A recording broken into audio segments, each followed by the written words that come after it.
if nuclear war takes place, who will be blamed for it?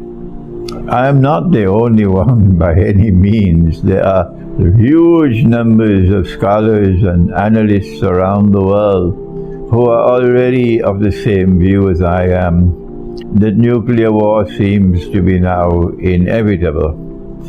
But I want to address the subject of a post-nuclear war world and the immense amount of devastation which will take place. Only a remnant of mankind will survive that war.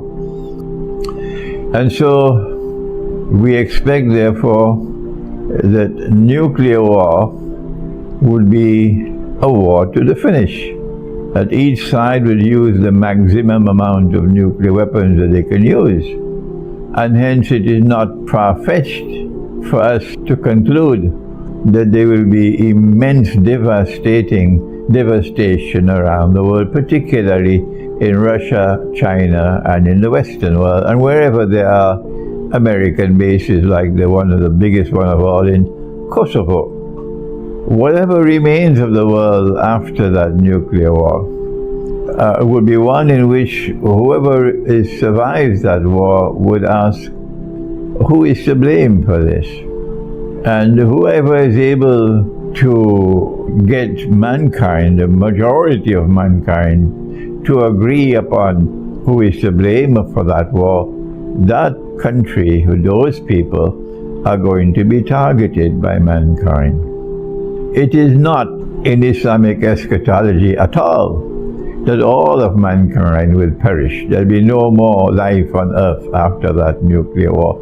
Because our Prophet, Allah's blessing be upon him, he said that either 7 years or 7 months, but we prefer the 7 years hadith, after the Great War, that a Muslim army will conquer Constantinople. I wonder why the scholars of Islam are not paying attention to this prophecy. Why are they not speaking on this prophecy? That after the Great War, within a few years, a Muslim army will conquer Constantinople. And he praised the army and he praised the commander. He said, لَتَفْتَحَنَّ الْقُسْطَنْطِنِيَّةَ وَلَنِعْمَ الْأَمِيرُ آمِرُهَا وَلَنِعْمَ الْجَيْشُ ذَلِكَ الْجَيْشُ. He praised the army and he praised the commander.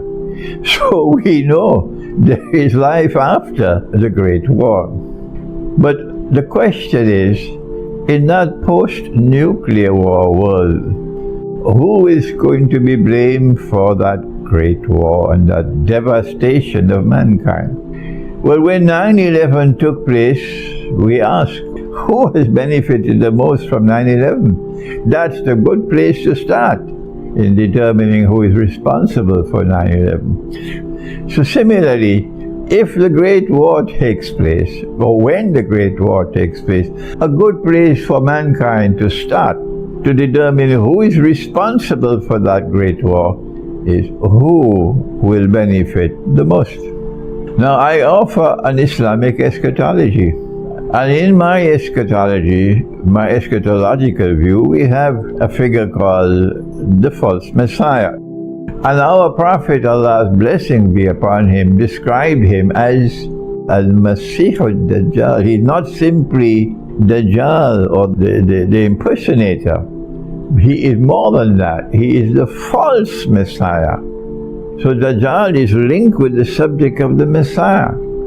And in order for him to fulfill his mission of impersonation of the true Messiah, I hope this is not too complex for you, that you'll be able to think and understand. This is Islamic eschatology. So if the false Messiah is to impersonate the true Messiah, number one, he has to liberate the Holy Land for the Israelite people. He's done that already, has he not? Number two, he has to bring the Israelite people back to the Holy Land, to reclaim it as their own. 2,000 years after Allah expelled them from the land. He's done that already, has he not? Number three, he has to restore a state of Israel in the Holy Land and get the Israelite people, today they're called Jews, to believe that this is Holy Israel. He's done that already, has he not? Has he not? And then finally, he has to take that Israel and make it the ruling state in the world. That is still to come. And therefore he gave us Pax Britannica, and then Pax Americana, and then a Pax Judaica to complete his mission with Israel ruling the world. If Israel is to rule the world, and I'm not the only one saying that, then modern Western civilization and Russia and China, you have to get them to fight with each other, to mutually destroy each other. That's the plan. So when nuclear war takes place, then when mankind sees what we are saying is going to happen, we see a state of Israel attempting to replace the United States of America as the next ruling state in the world.